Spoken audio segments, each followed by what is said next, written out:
Ma'am ఇంకొకటుంది. అది myth or fact నాకు తెలీదు.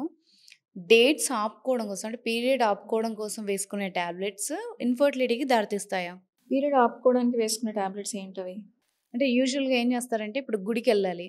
లేదంటే తీర్థయాత్రకెళ్ళాలి. Whatever vacation reason. ఎళ్ళాలి. ఆ ఆ! టాబ్లెట్ ఏంటి? నాకు తెలీదు. యూజువల్‌గా ఇట్స్ ఎ వాడతారు గదా! హార్మోన్. ఓకే. ఓకే. ఆ! హార్మోన్. ఆ! సో, మన బాడీలో అన్ని హార్మోన్స్ ఒక యాక్సిస్, ఒక రిథమ్‌లో ఉంటాయి. ఆ! ఇక్కడి నుంచి స్టార్ట్ అవుతాయి మన ఓకే. ఎండోక్రైన్స్ అనేవి. అంటే హ్మ్. హార్మోన్స్ ప్రొడ్యూస్ చేసే ఆర్గన్స్ అన్నమాట. హ్మ్. బ్రెయిన్‌లో హైపోథాలమస్ అని, పిట్యూటరీ అని, థైరాయిడ్ అని, మనకి మళ్ళీ పొట్టలోకొస్తే ఓవరీస్ అని, హ్మ్. అడ్రినల్స్ అని, ఇవన్నీ హార్మోన్స్ ఒక రిథమ్‌లో పాపం అవి ప్రొడ్యూస్ చేస్తూ ఒక హ్మ్. బ్యాలెన్స్ అనేది మెయింటైన్ చేస్తూ ఉంటాయి. మనం బయట నుంచి just for our convenience we are taking hormone. ఈ బ్యాలెన్స్ ఏదైతే మెయింటైన్ అవ్వాలో హ్మ్. డెఫినెట్‌గా ఇంపాక్ట్ ఉంటుంది. మనం ఆ ఓకే. టాబ్లెట్ వేసుకునేది మన కన్వీనియన్స్ కోసం.